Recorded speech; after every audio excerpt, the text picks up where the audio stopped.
In the village of Masulita, there lived a handicapped beggar who sat on a path that led to the village's water well. He was deaf and blind, known as Mutyaba. Villagers dropped some money in his collector whenever they passed him. They were so generous to him that some even provided food. Mutyaba was always grateful to the villagers for their generosity, but many did not know where he came from. All they, the villagers, knew was that he was Mutyaba, blind and deaf, who sat on the path to the village water well.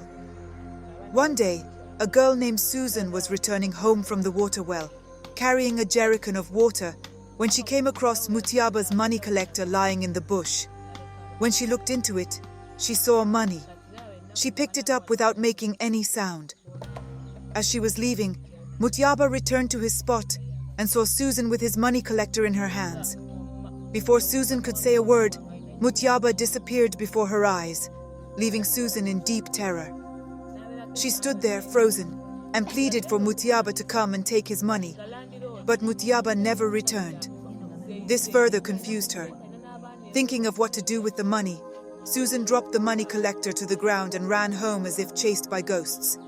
She locked herself in her room, wondering who Mutyaba was, as her intention was to steal from him.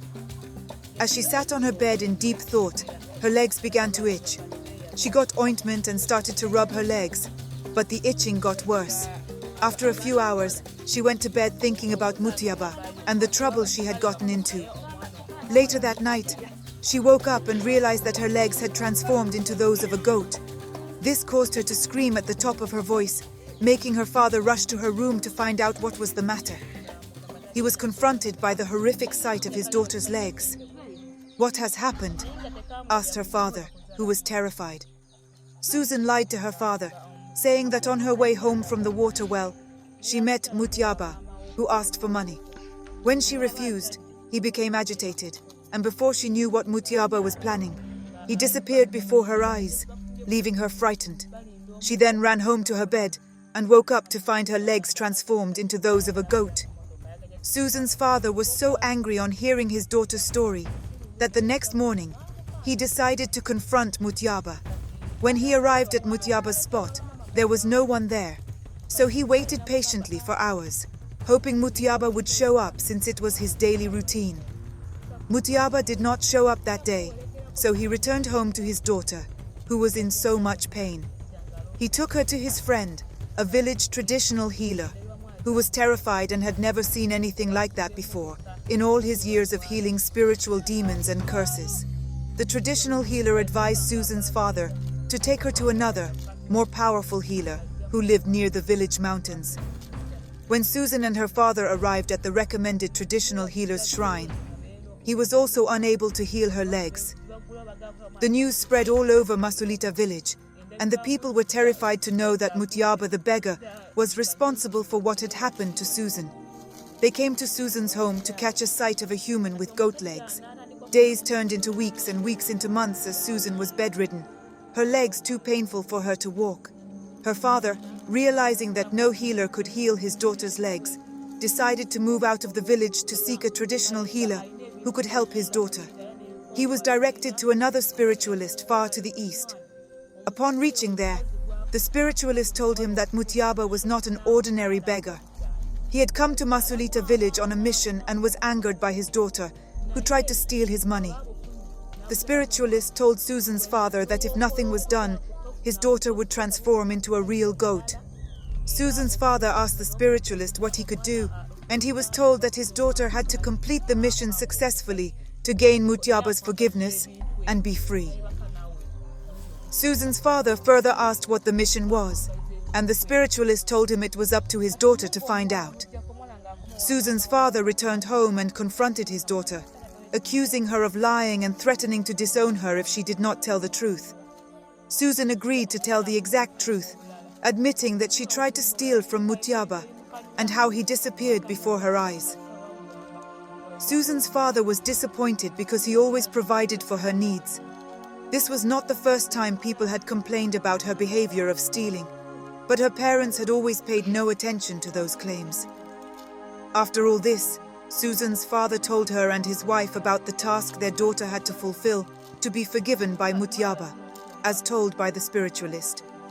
Suzan decided to return to the place where it all began, the spot where Mutyaba sat. She waited for hours, trying to figure out the mission she had to fulfill. She watched villagers walk past her in shock, gossiping and pointing at her goat legs. When it started getting dark, Suzan returned home, vowing to return the next day, certain that her mission had to start from where it began.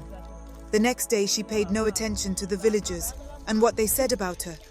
After a few hours it started to rain, so she sought shelter in a small nearby house. To her surprise, she met a very old woman who lived alone in the house, a house she always saw but never knew was inhabited.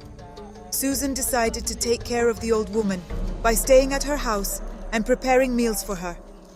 The old woman was so grateful and thanked Suzan for her kindness.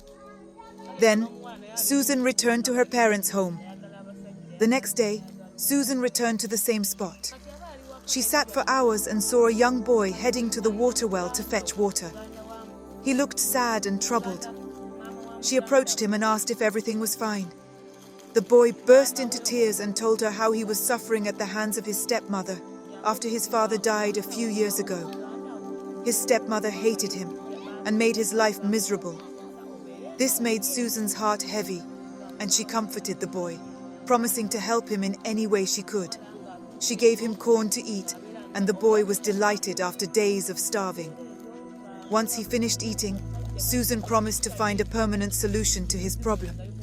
The boy was grateful and thanked her for her kindness.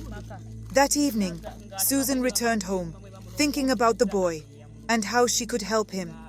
She decided to search for his biological mother, believing he would be better off with her than with a wicked stepmother. The next morning, she asked the boy if he knew his mother, and he gave her a bracelet. "This is what she gave me before she left," he said. That evening, Suzan returned home to find a powerful woman her father had brought from another distant village to see if she could break the curse placed on his daughter. On seeing Suzan, the woman revealed that she had the power to reverse the curse. She told Suzan to stretch her hands towards her. The woman froze in shock and asked Suzan where she got the bracelet. Suzan, confused, said she got it from a boy she met on the path to the village water well. The woman insisted on meeting the boy, revealing that he was her son, and she was excited to meet him after a long time. She explained that she gave birth to the boy a few years ago, but her husband took him away, and she never heard from them again. She had been searching for him for years. Suzan took the woman to the boy and saw that his stepmother was beating him mercilessly. This angered the woman, who stormed the house and turned the stepmother into a goat. Suzan realized her legs had turned back to normal, understanding that saving the boy was the mission she had to fulfill to be forgiven. What she didn't know was that Mutyaba was the spirit of the boy's father, watching over him and hoping to find someone to help his son. The woman told Suzan she was now free from the curse as she embraced her son for the first time. Suzan was full of joy for being part of the reunion and vowed never to steal again, becoming a better version of herself. The lesson to be learned from this story is that every action has its consequences, and the repercussions may be severe and unexpected. Also, honesty and integrity are crucial virtues that must be upheld at all times.